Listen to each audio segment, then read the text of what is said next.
जगजीत जी, मैं आज आपसे लगभग 2 साल बाद मिल रहा हूँ और कुछ दिनों पहले मैंने देखा कि आप अभी भी धरने पर हैं। तो क्या हुआ आपके केस का, थोड़ा सा विस्तार से बताएंगे? लेकिन 2.5 साल तो ज़्यादा हो गए मुझे। आज 29 महीने हो गए। हमारे केस में एक रिस्पॉन्स मुझे मिला था जो महिला की हेड ममता शर्मा थी। तो उसने डीसीपी पार्लियामेंट को और दिल्ली के कमिश्नर को एक डीओ लेटर, एक ऑर्डर दिया था जिसमें ये बोला था कि इसे एफआईआर लॉन्च करो और हमें बताओ। लेकिन आज 1 साल हो गया उसे ऑर्डर हुए को भी। आज वाली मैं अभी महिला की हेड को मिलकर आ रही हूँ। उसने बोला कि हमने तो इसको क्लोज कर दिया। तो लेकिन उसके पहले जो ममता शर्मा थी, अगर एफआईआर होनी होती तो पहले ही हो जाती, लेकिन अभी मैं इसमें कुछ भी नहीं कर पाऊँगी। लेकिन 1 साल का अभी कुछ भी नहीं हुआ। 1 साल की तो मैं मिनिस्टरों को मिल, जितने एमपी हैं उनको मिल, आसपास सभी को यही रिक्वेस्ट करती हूँ और मेरे मैटर को लेकर इस मैटर को पार्लियामेंट संसद में उठाया जाए।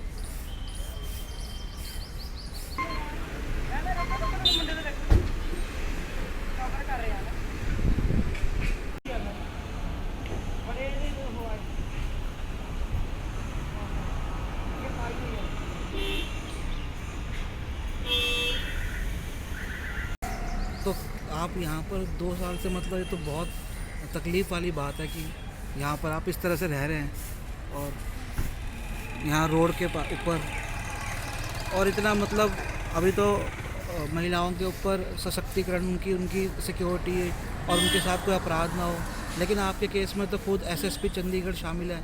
फिलहाल प्रमोट किया गया उसको। प्रमोट हो डीआईजी, गए हैं। डीजीपी का लड़का है, फिलहाल डीआईजी है। क्या नाम क्या उनका? नौनिहाल सिंह। नौनिहाल सिंह। बात तो ये है कि मैं 2 साल से नहीं, पूरा 2.5 साल से भी ऊपर हो चुका हूँ मुझे यहाँ पर बैठी को रेगुलर। मुझे 4 साल, पंजाब में भी 4 साल हो गए मुझे रोड पर। आज तक इसमें तो नहीं लिया गया क्योंकि एक तो पुलिस ऑफिसर है, इसकी टांगे बाहर ही नहीं सहती। एक ऑर्डर होने के बाद दिल्ली वाले बोलते हैं पंजाब का मैटर है, पंजाब वाला सीएम बोलता है कि हमने इसे काम लेने होते। अच्छा। तो वो इसे करने से को डिलीट कर देते हैं, मतलब डिले कर देते हैं इस मैटर को कि ज़्यादा टाइम हम इसमें टाइम बाउंड की बात आती है तो इतने टाइम में हम क्या एक्शन लें। अगर किसी ने लेना होता तो पहले ही हो जाता। लेकिन अगर देखा जाए तो केरला के मंत्री के बेटे एमएलए पर 7 साल बाद एफआईआर रजिस्टर होती है। पंजाब में अभी अभी आईजी ऊपर शेरशाह की एफआईआर 1 साल की पहला की कंप्लेंट है, 1 साल बाद एफआईआर रजिस्टर होती है। लेकिन मैंने कभी ये नहीं बोला कि इसको फांसी दो, जो कैट में चला जाए, एंटीसिपेटरी वेल करा ले। मैंने तो एक ही डिमांड रखी है कि एफआईआर लॉन्च करो, पंजाब को फॉरवर्ड कर दो। उसके बाद मैं अपने गांव के रहने वाली हूँ, गांव में बढ़ने के, खड़ने के, जीने की एंट्री कर पाऊँ, वापस गांव में अपनी ज़िंदगी जी पाऊँ। लेकिन वो एक एफआईआर के लिए मुझे बोलते हैं कोर्ट में जाओ, कि कोर्ट के प्रोसेस मुझे मालूम नहीं है कि कोर्ट में मैं फंडामेंटल राइट के तहत जाऊँ, मैं लोअर कोर्ट में जाऊँ। के लिए कहते हैं कि कोर्ट में जाओ। जो खुद महिला की हेड नहीं खुद कर कह रही रही है, पुलिस नहीं कर रही। मैंने बोला कि तुमने जो भी मैंने सेल खोल रखा है, ह्यूमन राइट्स कमीशन खोल रखा है, उन्होंने बोला कि 2 साल के बीच हमारे पास आना था। जो कंप्लेंट देने का टाइम बाउंड होता है वो भी 2 साल का होता है। मैंने बोला कि भाई कंप्लेंट तो मैं शुरू से दे रही हूँ, मैंने पहले भी तुम्हारे पास कंप्लेंट दी है। लेकिन आज अगर नेशनल कमिश्नर क्या कहते हैं, रेप की कंप्लेंट का? हाँ, उन्होंने बोला कि 2 साल के टाइम के बीच पीरियड के अंदर अंदर हमें कन्फर्म करना था, उसके बीच हम कुछ भी कर सकते हैं। लेकिन 2 साल के ऊपर टाइम हो गया, लेकिन ये तो नहीं देखता क्योंकि मैं 4 साल से रेगुलर बैठी हूँ। तो लेकिन इसमें आपने तो कंसल्ट किया होगा ना एडवोकेट से? मैंने तो एडवोकेटों से बात करी है और भी सभी जिन्होंने एडवोकेटों ने मेरा केस ये डाला है कि मुझे खतरा है, मुझे गनमैन चाहिए, मुझे सिक्योरिटी चाहिए, मुझे प्रोटेक्शन चाहिए।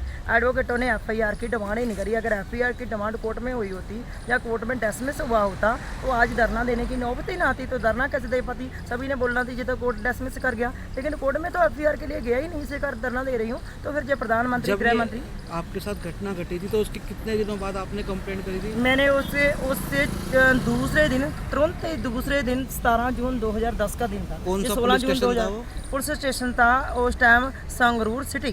क्या तिथि थी? संगरूर सिटी 17 जून 2010। उस टाइम इंस्पेक्टर रणधीर सी, लेकिन इंस्पेक्टर ने नहीं ली। इंस्पेक्टर ने इनकार करने के बाद जे ही एसएसपी का अपराधी ने ये कंप्लेंट दी गई, इसने फॉरवर्ड कर दी नीचे एक्शन ऑर्डर के लिए। नहीं आपकी नहीं, उसने वो कैसे ले लेता? वो अपने बॉस के खिलाफ वहाँ का एसएसपी यही था। अच्छा। क्योंकि उसे उसके अंडर ही उसे थाने में एफआईआर होनी थी। अच्छा। इसको कंप्लेंट दी गई, इसने कंप्लेंट लेके उसको 1624 एक डिपार्टमेंट फिक्रा होता है, जैसे तुम्हारे एडीसीपी होता है, हमारे डीएसपी होता है, उसको इसने फॉरवर्ड कर दी। जबकि यही उसमें दोषी था। इसने 48 घंटे के विच उस हमारी कंप्लेंट के ऊपर ऑर्डर एक्शन लिया, एक्शन के लिए एक ऑर्डर दिया DSP, जैसे तुम्हारे DSP होता हाँ हाँ। है, उसमें इसके सिग्नेचर है, इसका ऑर्डर है। ऑर्डर किसने दिया? इस अपराधी ने खुद ही और ऑर्डर लीडर- दिया? इसने अपने अगेंस्ट अपने आप को तो बचा लिया उसमें। जो लीडर स्टाफ ने हमारी जो रूम के अंदर हमारे साथ बलात्कार हुआ, लीडर स्टाफ के आगे अपना सामने ऑर्डर खुद पिटाई ही हुई, दिया? लेकिन इसने लीडरों लेकिन के अपना अगेंस्ट ऑर्डर तो खुद दे नहीं सकते, तो गैर इसने कानूनी अपने ऑर्डर नहीं दिया, लेकिन इसने वही कंप्लेंट लेकर मेरे वाली अपने अंगेस्ट वाली कंप्लेंट लेकर अपने रीटरों के अंगेस्ट भी, रीटरों ने पटाई करी, रीटरों ने ये किया, रीटरों ने वो किया और सारा मैटर लिख दिया जो अपना खुफिया राज था ही जिसमें लिखा। जिसमें ये था, उसको छोड़कर पूरी कंप्लेंट को एक ऑर्डर लेटर बनाकर नीचे DSP को फॉरवर्ड कर दिया एक्शन ऑर्डर के लिए। अपना नहीं लिखा, उन औरों का लिख और दिया। उनका रीडर स्टाफ का जो बाहर हमारे बाकी साथ, स्टाफ। जिसमें मेरी 2 जगह पर बाजू फ्रैक्चर हुई, पाँव पिचकार से हुआ, पाँव की छोटी उंगली हुई, जिन्हें आपका रीडर इसका स्टाफ ने हमारी अच्छा, आपका पिटाई करी। मेडिकल टेस्ट करवाया था उन्होंने? उसने जो हमारा टेस्ट हुआ था डॉक्टर ने उन्होंने पिटाई का मतलब कि करा मेरा मेडिकल, ना कि उन्होंने बलात्कार का तो करते जो हमें मेरे घर वालों ने मेडिकल हमें हॉस्पिटल में भर्ती किया होता। तो मेडिकल पुलिस जो वालों ने आपका कहा चोट का हुआ था उस पर निशान आए थे? चोट में इंसान तो आज भी है।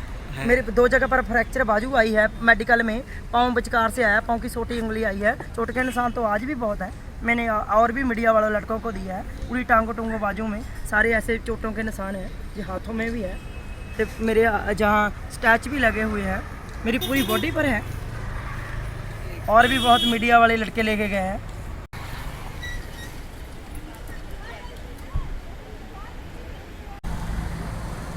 बहुत से लोग ये कहते हैं कि शायद उनका अफेयर था आपके साथ, इसको आप क्लियर करेंगे इस चीज़ को? अगर ये बात आ जाती है कि हमारा अफेयर था तो मुझे बताओ जी, अगर मेरा अफेयर था, मैं अपने गांव के 4 जेंट्सों को 70 साल के बुजुर्गों को लेकर IPS के पास क्यों जाती? मैं अकेली ना जाती उसको मिलने के लिए। फिर उनकी भी पिटाई हुई, हमारी भी पिटाई हुई, तो पिटाई एक कंप्लेंट लेके उसके रेजिडेंट रूम में मैं बाहर निकल रही हूँ, वहाँ CC कैमरे लगे हुए हैं, तो पिटाई हमारी कैसे हो सकती है जैसे हमारा खुद का अफेयर था? रही बात टांगे बाजू फ्रैक्चर कैसे हो सकती है? उसके बाद रेगुलर मुझे 4 साल रोड में बैठने की क्या जरूरत थी? तो मैं कह देती कि मेरे हस्बैंड के साथ डिवोर्स कराओ, इस IPS ऑफिसर ने मेरी लाइफ बर्बाद करती, इसके साथ मेरी शादी करो। लेकिन मैंने तो आज तक ये बोला कि मेरी FIR लॉन्च करो और मुझे इंसाफ दो। लेकिन आज तो एक वर्मा कमेटी ने रिकमेंडेशन पास करके कानून बना दिया कि अगर वाइफ मतलब कि हस्बैंड वाइफ को नाजायज तंग करता है, उसकी मर्जी से अंगेस्ट सेक्स करता है, तो उसके अंगेस्ट भी वो FIR करा सकती है। ये तो गैर मर्द था, तो इसके अंगेस्ट एक FIR के लिए मुझे 4 साल रोड में बैठना ना पड़ता। लेकिन रही बात FIR की, मैं तो पहले ऑलरेडी मैरिड थी 2004 की। आप इन्होंने क्या बोला कि जो आपने एलिगेशन लगाए हैं उसके जवाब में, डिफेंस में इन्होंने क्या बोला? उन्होंने अभी इस IPS ऑफिसर ने director bureau of investigation Chandigarh से रिपोर्ट तैयार करी है। अभी एक मेरा ख्याल 4 महीने पहले की बात है। जो अभी उन्होंने जो रिपोर्ट तैयार कराई है वो director bureau of investigation Punjab government के अंडर ही पड़ती है। उसमें उसने ये बोला, खुद इस IPS ऑफिसर की स्टेटमेंट है कि वहाँ हम पहले कोर्टों में जा चुके, पंजाब हरियाणा हाई कोर्ट ने डिसमिस कर दिया, सुप्रीम कोर्ट ने डिसमिस कर दिया, इसमें कुछ भी नहीं है, इसमें एविडेंस नहीं है, इसमें जो भी नहीं हुए। जब कि 388 मेरे मजिस्ट्रेट वालों टेस्टेड एविडेंस हैं, 400 बंदे की स्टेटमेंट है इस IPS ऑफिसर के अगेंस्ट बलात्कार और पिटाई की, जिन्होंने बोला कि रूम के अंदर बलात्कार हुआ, हमारी हाजिरी के सामने इसकी पिटाई हुई। लेकिन फिर भी इस IPS ऑफिसर के अगेंस्ट एक FIR रजिस्टर नहीं हुई, तो नहीं हुई क्योंकि हर बार इस IPS ऑफिसर ने ये भी उसमें स्टेटमेंट में दिया कि उस दिन हॉलीडे था, छुट्टी थी। लेकिन ये देखा जाए तो फिर वहाँ तो भर्ती चल रही थी, तो भर्ती के फॉर्म कैसे जमा हो गए? तो ये IPS हॉलीडे था, छुट्टी थी, तो ही हम इसके रेजिडेंट में गए थे। लेकिन रीडर स्टाफ तो सारी वहाँ मौजूद थी, वो तो होता है इनकी, वो तो होता है। तो रीडर स्टाफ तो सारी वहाँ थी, रीडर फोर्स थी, वहाँ भर्ती के फॉर्म जमा हो रहे थे, इतनी पब्लिक थी, तो ही हम रेजिडेंट में गए थे। नहीं तो इसके रेजिडेंट में मुझे जाने की ज़रूरत ही नहीं थी कि मैं क्यों चाहती इसके रेजिडेंट में।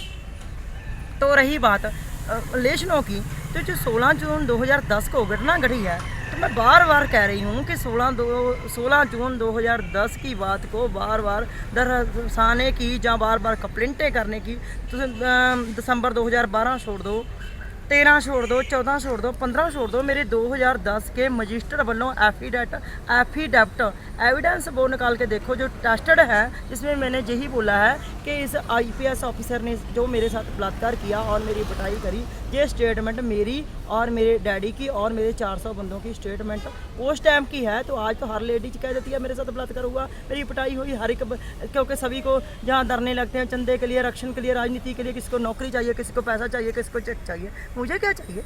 मुझे किसी पागल कुत्ते ने कटा? मैं क्यों 4 साल के रोड में पड़ी हूँ? अगर मेरे खुद के इलेक्शन होते तो मैं खुद ही कह देती मेरी किसी से शादी करो। मेरे तो घर उजड़ गया, मैं अपने माँ बाप के लायक नहीं है, मैं दुल्हन बन के इसके गेट के बाहर जाकर बैठ जाती कि मुझे स्वीकार करो। मैंने इसकी नौकरी, इसके अंडर इसकी गुलामी नहीं करनी, मैं इसके कोई अधीन नहीं हूँ। मैं नहीं कहती सरकार को कि मुझे इसके अंडर लगाओ और मुझे इसकी गुलामी कराओ, मुझे कोई सर्विस दो।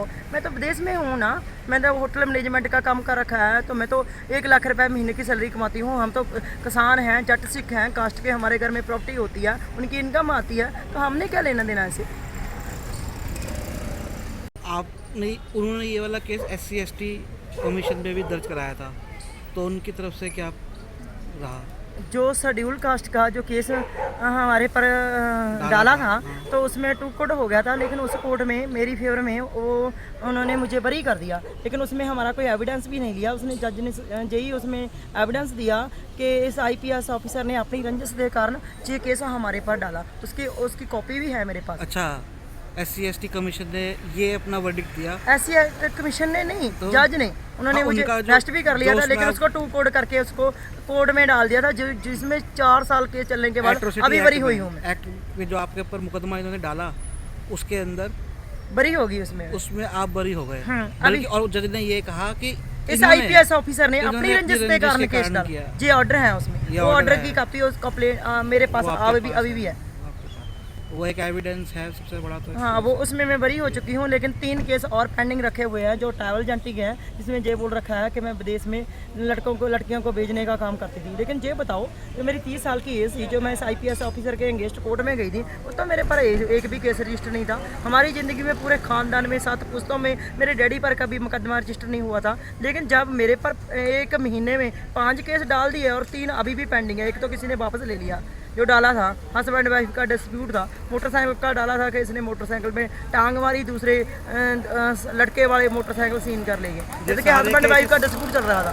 सारे केसेस बाद में आए तो बाद में 1-2 महीने में 5 केस रजिस्टर कर दिए, जिसमें 3 आज भी पेंड रखे हुए हैं। उसमें ये बोला गया है कि जब ये दिल्ली का जमेला खत्म हो जाएगा, उसमें हम अरेस्ट और केस को जेल में अंदर बंद करेंगे।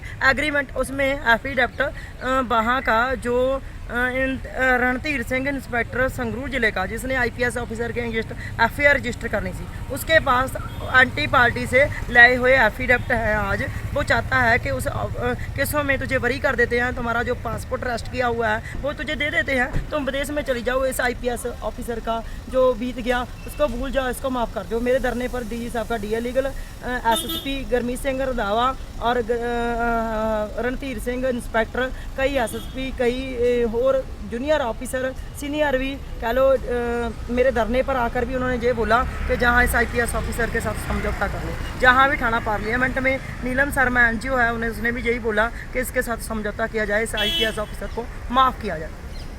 तो हम इसको जुर्माना कर देते हैं। मैं क्या गरीब घर की लड़की हूँ जो इसे जुर्माना कर देंगे? मुझे क्या चाहिए इससे? उन्होंने बोला कि कोर्ट क्या करेगा, कोर्ट इसको सज़ा देगा, सज़ा तुम दे दो, जुर्माना हम कर देते हैं। क्यों भाई? मैं पैसे के लिए पड़ी हुई हूँ, मुझे पैसा चाहिए। तो मैं दिल्ली में भूख हड़ताल रखी थी, तो मेरे पिता की हार्ट अटैक से डेथ हो गई थी। मैं अपने पिता को भूल कर वापस गांव में कैसे एंट्री कर सकती हूँ? कैसे इस IPS ऑफिसर को माफ़ कर सकती हूँ? चाहे मेरे ज़िंदगी 4 साल तो मुझे रोड पर बैठी को हो गए, 5 साल हो गए इस केस को, लेकिन अभी और कितना समय मुझे वेस्ट करना होगा? अभी तो मुझे ये है कि प्रधानमंत्री के गेट पर जाके सुसाइड करना होगा, नहीं तो फिर ये है कि पंजाब के CM के, चाहे वो हरसिमरत कौर है, चाहे हमारा बादल है, उसके मंच में जो मंच लगा ही रहता है, वहाँ उसको शूट करना होगा। बाद में उसके गनमैन मुझे मरेंगे, लेकिन मैं उससे पहले उनको शूट कर दूँ। बढ़िया ये फोटो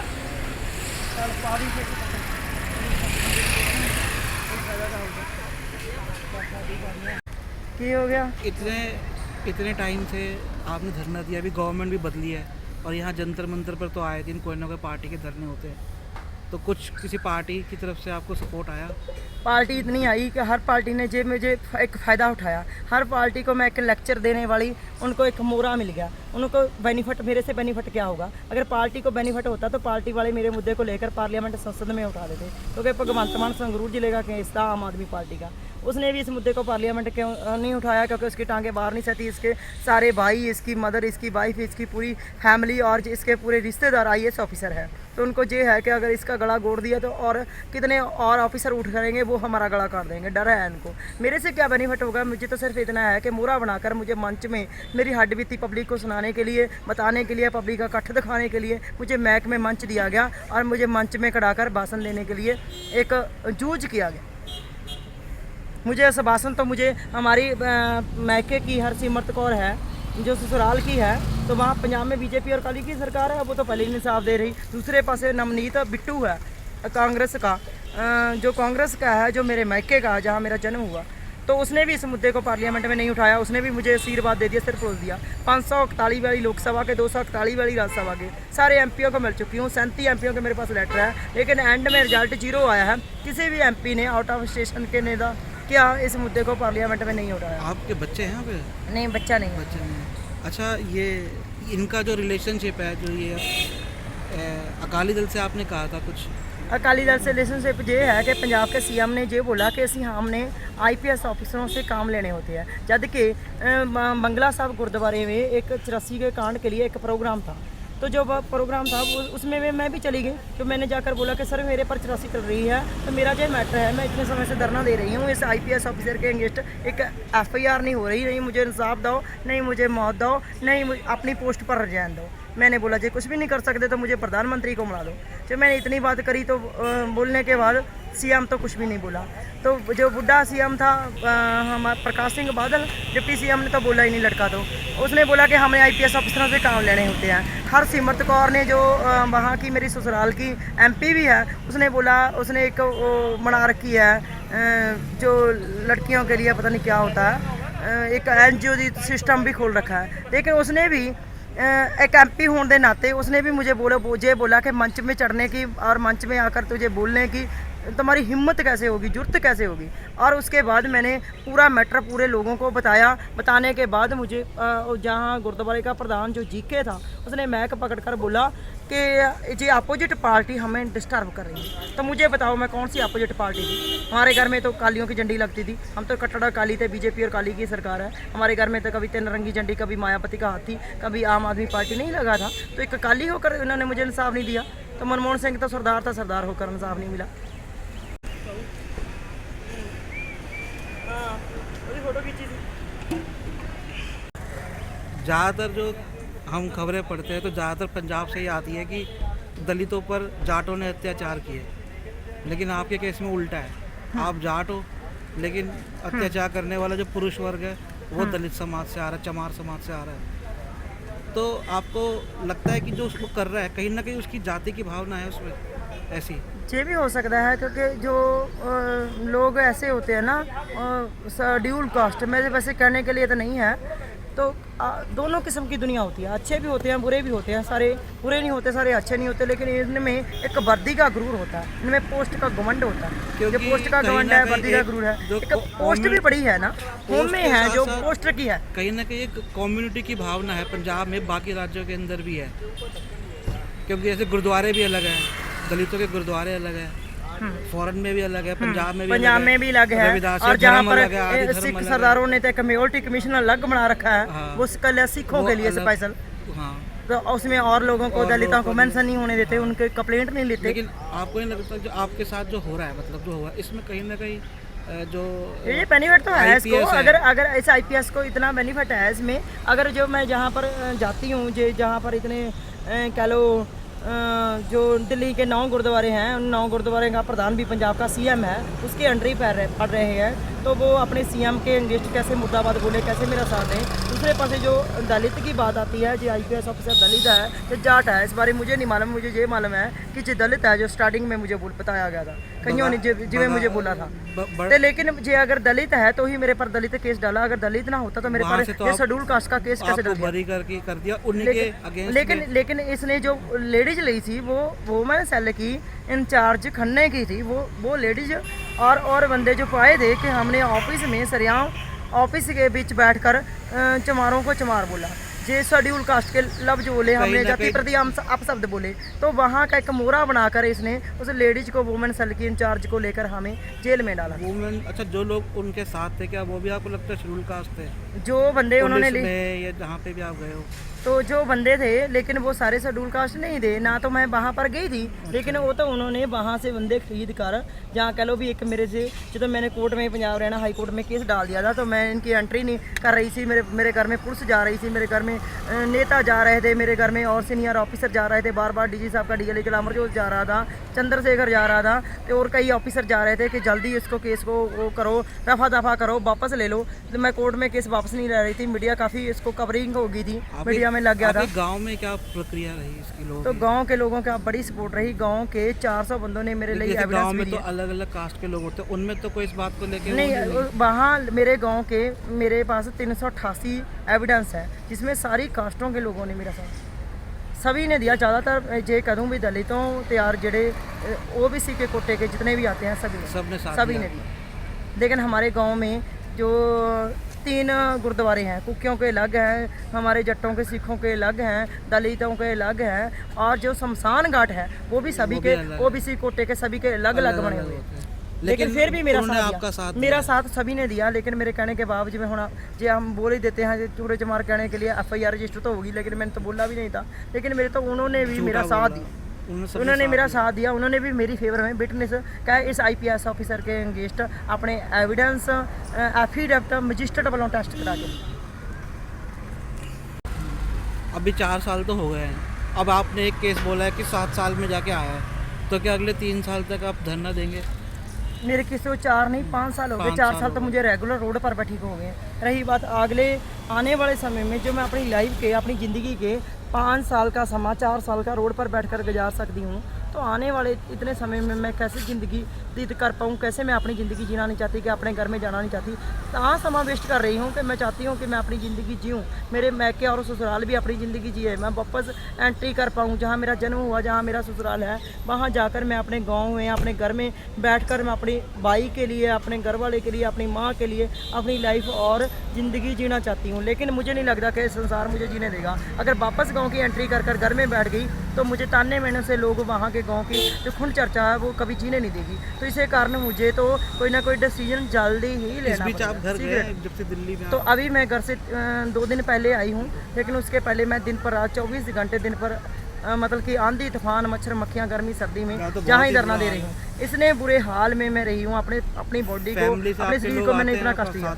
अभी मेरे गाँव के मेरे पास 4-5 बुजुर्ग 24 घंटे दिन पर रात रहते हैं मेरे पास। अच्छा अच्छा। जेंट्स भी गुरुद्वारे से, लेडीज भी आ जाती है, लेकिन 5 बुजुर्ग तो मेरे गांव के ही हैं, तो अभी भी 2 तो तुम्हारे पास ही खड़े हैं वो। हाँ, तो वो 5 बुजुर्ग तो हमेशा ही हमारे पास होते हैं। लेकिन जो पुलिस की लिस्ट है उसमें बोला गया है कि मैं सिंगल के लिए लड़की हूँ, जहाँ पर पड़ी हुई हूँ।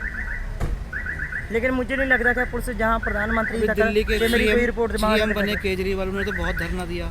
CM बनने के बाद कभी आए वो आपके मैं पास? उसे मिली, भगवंत मान को मिली, जो हमारे एरिया का वहाँ का MP है। तो मैंने उनकी गाड़ी, जिस दिन वो बंदे ने सुसाइड करा था किसान ने, तो मैंने वहाँ गाड़ी घेर ली। मैं बाहर से आई थी कमिश्नर ऑफिस से, तो मुझे मालूम नहीं था कि अंदर किसी जेंट्स ने सुसाइड कर लिया किसान ने। तो मैंने बैरीगेटों के आगे उनकी गाड़ी घेरी, जिसमें कुमार भी सुभाष यार वो भगवंत मान था। तो मैंने बोला कि सर हमारा मैटर है। उन्होंने मेरी बात भी सुनी, तो शीशा डाउन किया। डाउन करने के थ्रू उस टाइम मीडिया ने, NDTV वालों ने कवर भी किया, दिया भी, लाइव भी चलाई। तो उन्होंने बोला कि तो मैं क्या मैं तो एक छोटा जो MP हूँ, इस मुद्दे को तो तुम राजनाथ के पास जाओ, वो गृह मंत्री है, वही हैंडल करेगा। लेकिन CM ने मेरा लेटर लेकर अपने जो इनका सेक्रेटरी होता है उससे पंजाब के CM को फॉरवर्ड कर दिया। जबकि जिस अरविंद केजरीवाल CM नहीं बना था, तो घंटों अपने मंच पर मुझे खड़ाकर भाषण दवाता रहा। मेरे पूरे लेक्चर को मैं उसके कोई भी मंच ऐसा नहीं हो जो मैंने अरविंद केजरीवाल का ना अटेंड किया हो, जहां मैंने अपनी पूरी हद बीती पब्लिक को नाम बताया। CM बनने के बाद उसने मेरा लेटर लिया, मैं उसे मिली। बनने से बाद 3 बार मिल चुकी हूँ। उसने आप खुद फॉरवर्ड नहीं करा, उस लेटर में अपने सेक्रेटरी को देकर सेक्रेटरी की ओर से पंजाब के CM को फॉरवर्ड कर दिया। आपके लिए आके कोई स्पेशल धरना किया उन्होंने? डरना कहाँ, उसने तो मेरा लेटर भी खुद फॉरवर्ड नहीं दूसरी भी किया। अगर मैं गवर्नमेंट मुझे सेंटर में उम्मीद बदली थी, है। मुझे ये उम्मीद थी कि अगर अरविंद केजरीवाल मेरे मैटर में कुछ भी नहीं कर पाता, अगर बोल रहा है कि मैं पंजाब की हूँ, तो अगर मैं दिल्ली में इतने समय से पड़ी हुई हूँ तो एक लेटर प्रधानमंत्री को मेरी मिलने की ओर से दे दे कि एक लड़की इतने समय से पड़ी हुई है, वो तुझे मिलना चाहती है। उसमें मीडिया हाईलाइट भी हो जाती, कवर भी हो जाती, उसमें ये प्रधानमंत्री को जवाब देना पड़ता कि ऐसी कौन सी लेडीज है जो जंतर मंत्र में इतने समय से पड़ी हुई है। आप तो ही मुझे अकेले ये बेनिफिट था उसे, इतने मतलब समय कि से उसने कुछ भी नहीं किया। ये फ़ायदा सोचकर मैंने, ये बेनिफिट लेकर मैंने उसे ज़्यादा तो नहीं इतनी रिक्वेस्ट करी थी, सर एक लेटर प्रधानमंत्री को मिलने का दे दो अगर कुछ भी नहीं कर पाएंगे। नहीं, खुद लेटर पंजाब के सीएम को अपनी ओर से फॉरवर्ड कर दो। बीजेपी के भी यहाँ पे बहुत सारे हैं, जैसे आरएसएस के भी यहाँ पर आरएसएस के भी है, वो भी है, आरएसएस के कई वर्कर भी आए मेरे पास। उन्होंने कुछ किया आपकी मदद इसमें? जो आरएसएस के थे उन्होंने पंजाब के डीजी को हैंड फ्री कर नंबर लेकर वहाँ से ही मेरे से ही उसको गाली गुड़ी दे दी कि आरएसएस केस तो दुनिया भर की सबसे बड़ा संगठन है। लेकिन जहाँ पर आरएसएस के 2-3 बंदे आए थे जो मेन हेड ही थे, तो उन्होंने हैंड फ्री करके मुझे पंजाब के डीजी को गाली गुड़ी देकर सुना दिया कि जो इसके अगेंस्ट केस है उसको फॉरवर्ड कर दो, चलो ये केस को उसे भूल जाओ, तुम ऐसे करो राजनीति लाइन में आ जाओ, ये बोल जो जहाँ यहाँ पर पर आए। बहुत सारे दलित भी आते हैं जो कि प्रदर्शन करते हैं, वो आपसे मिले कभी? बहुत आए जो दलित थे, उनके तो मैंने अटेंड भी करा। मैंने उनको ये भी बोला कि मुझे लानता है कि मैंने जट सिख के घर में जन्म लिया, अगर मैं आज दलित परिवार में होती शायद मुझे आज इंसाफ मिल जाता।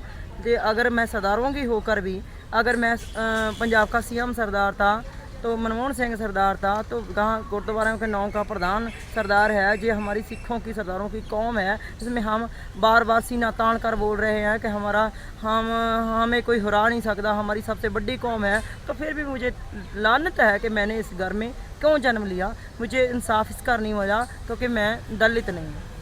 तो लेकिन उन्होंने मेरी फिर भी सपोर्ट करी, उन्होंने मुझे मंच में टाइम दिया, मेरी बात को रखा मेरी फेवर में। और कह लो भी जितने भी लोग हैं, बातें कास्ट की नहीं होती, इसे जन्म में मर जाना, ना किसी ने आने वाला जन्म देखा ना जाने वाला, लेकिन लोगों वालियों मेरे लिए हमदर्दी, एक अपनेपन का कह एहसास, एक कह लो भी मेरे मैटर को आगे तक पहुँचाना, जे कह लो भी मेरे एक हमदर्दी कह लो भी एक बड़ी वधिया रिस्पॉन्स रहा उन्होंने ओर से। हमदर्दी का कह लो, जहाँ कह लो भी एक अच्छा, आप पार्टी नेता दी तौर पे तो नहीं। एक लास्ट,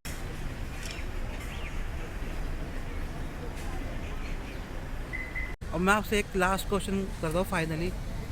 आप 100% राइट हो अपने इस केस के अंदर कि आपने जो आरोप लगाया वो 100% सही है? मेरा जो आरोप है 100% सही है, चाहे गला भी कटा जाए, चाहे मुझे बोटी बोटी काट कर टांगा जाए, तो भी ये सही रहेगा। नाले बिना इंसाफ से मैं जहाँ से हिलने वाली उठकर जाने वाली नहीं है। अगर मरना भी पड़ा तो मैं डरने वाली भी नहीं हूँ, ज़्यादा टाइम मुझे ज़्यादा वेस्ट करने की भी जरूरत नहीं। वैसे झूठा आदमी तो इतने साल बैठेगा भी नहीं, तो मुझे नहीं मालूम, लेकिन मुझे तो ये मालूम है कि भगवान मेरी जरूर सुनेगा, इंसानों को सुनाकर, इंसानों को बताकर। लेकिन फिर भी भगवान खुद तो नहीं आएगा, किसी ना किसी रूप में प्रधानमंत्री, गृह मंत्री, राष्ट्रपति ये भगवान ही होते हैं। हाँ, तो फिर अगर जे इनको भगवान माना जाए तो जे इतने पुलिस ऑफिसर, इतनी ड्यूटियाँ, इतने CVC, IV, CVLD कितने ऑफिस खोल रखे हैं, वो किसके लिए है? वो वेरीफाई करने के लिए इतना समय क्यों लगा रहे हैं? अगर वो टिप टॉप बन के से यहाँ पर आ जाते हैं, पूरा दिन वेस्ट करके जहाँ से चले जाते हैं, वो करते क्या है? मैंने कौन सी उनसे फांसी की डिमांड कर रखी है? मैंने कौन सी डिमांड है जो वो पूरी नहीं कर पाते? तो एक ही डिमांड को लेकर पड़ी हूँ, इसमें तो इंसाफ मेरा राइट है। अगर नहीं देंगे तो मैं पाकिस्तान का झंडा मैं आज लगा देती हूँ। ये अगर मैंने पाकिस्तान का झंडा लगाकर गेड़ा लगा दिया तो जो मुझे अरेस्ट करेंगे 2 मिनट में बंद कर देंगे, तो मेरे पर केस डाल देंगे, देश 2 मिनट लगाएंगे। फिर एंड में ये बोला जाएगा कि सभी ने ये नहीं देखना कि 4 साल की रोड में बैठेगी, ये बोलेंगे कि ये तो देश विद्रोही थी, ये तो देश को हमारे को अच्छा नहीं मान रही थी। कोई नहीं देखता कि मैं इतने समय से मर रही हूँ, रोड में पड़ी हुई हूँ, तो मैं क्या करूँ? फिर तो मैं यही बोलूँगी पाकिस्तान वाले को कि मुझे भाई वहाँ लाओ, मुझे आतंकवादी बनाओ, तो मैं तो अपना इंसाफ लेना है, जैसे मिलेगा वैसे मिलो, नहीं फिर मुझे सुसाइड करना होगा, नहीं फिर मुझे मरना होगा।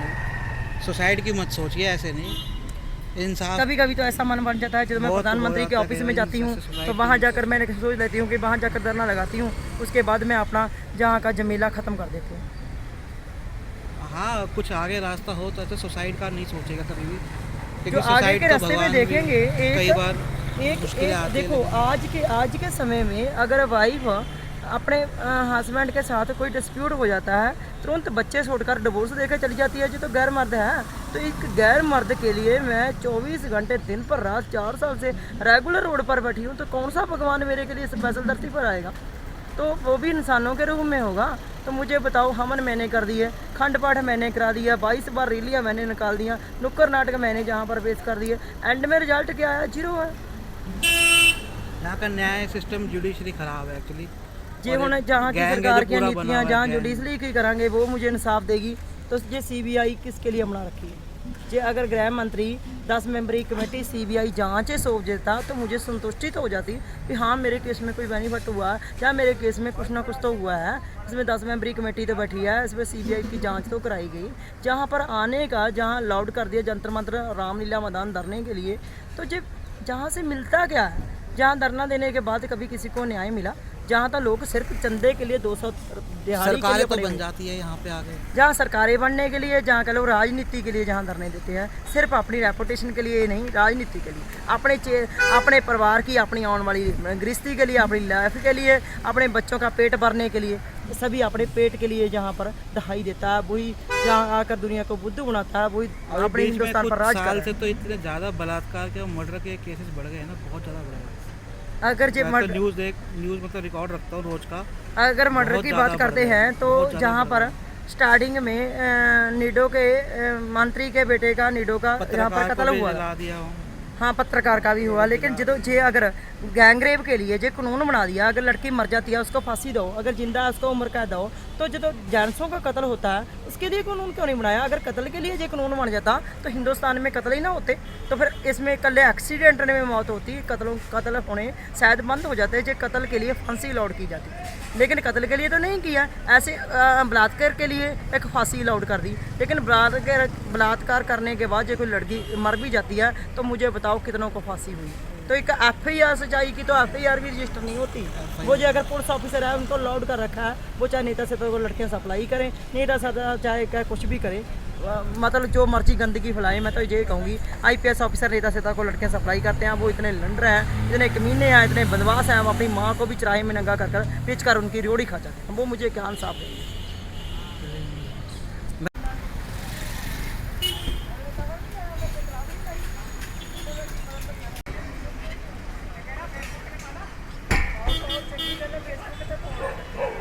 जिन्हें साढ़े ग्रुप है पंजाब के मिनटों में पहुंचने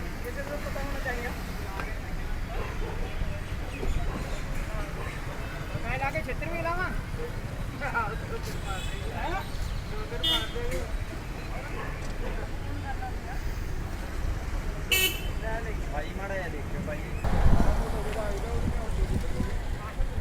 लेडीज ले गया यार, तुम फेसबुक पे भेज फोटो खिंची इधर ला के जुत्तियां ला के, मैं क्या ऐसी बैठी पुतले दे अंदर जुत्तियां लेके। हाँ जी देख लो मर्जी है ਤੁਹਾਡੀ